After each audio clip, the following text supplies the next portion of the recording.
नमस्कार सर्वांना, हाऊसवाईफ मराठी या चॅनलवर तुमचं स्वागत आहे। मी आज बनवणार आहे गोड साखरेच्या मस्त गोड लागणाऱ्या पुऱ्या।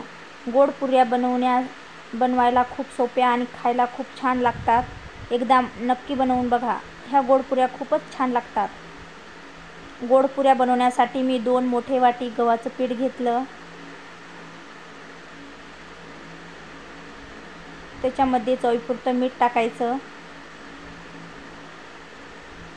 ह्या पुऱ्या 2-4 दिवस आपण डब्यात ठेवू शकतो। 2-4 दिवस प्रवासाला पण नेऊ शकतो। थोडासा खायचा सोडा टाकायचा। एका छोट्या भांड्यामध्ये मी एक छोटी वाटी साखर घेतली। त्याच्यामध्ये पाणी टाकून साखर विरघळून घ्यायची। पाण्यात साखर व्यवस्थित विरघळून घ्यायची।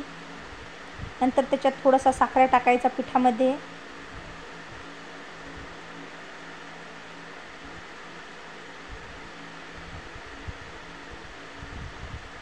साखर टाकायचं, थोडंसं पाणी शिंपडायचं, व्यवस्थित मिक्स करून घ्यायचं।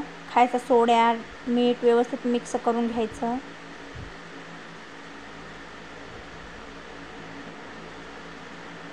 मस्त घट्टसर पीठ चुरून घ्यायचं। पिठाला पाणी सुटतं, जास्त पाणी नाही टाकायचं।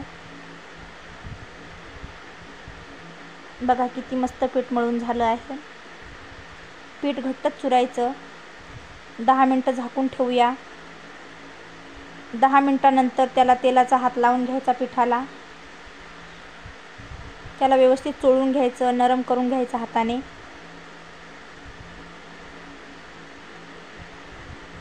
त्याच्या बारीक लाट्या बनवून घ्यायच्या। मी एक पोळी लांब लाटून घेतली।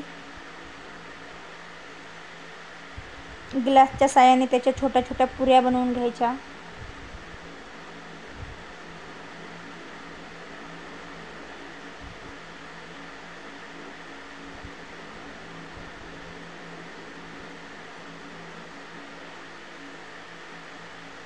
बारीक बारीक बनवायच्या। बघा सर्व पुऱ्या मी बनवून घेतल्या। कढईमध्ये तेल ठेवलं तापण्यासाठी। तेल चांगलं तापू द्यायचं। त्याच्यानंतर त्याच्यामध्ये पुऱ्या सोडायच्या। सर्व पुऱ्या टाकून व्यवस्थित भाजून घ्यायच्या। लाल रंग येईपर्यंत पुऱ्या भाजायच्या। ह्या पुऱ्या तुम्ही चहा सोबत पण खाऊ शकता। तुम्हाला जर माझा व्हिडिओ आवडला असेल तर माझ्या चॅनलला लाईक, शेअर, सबस्क्राईब नक्की करा। माझा व्हिडिओ बघितल्याबद्दल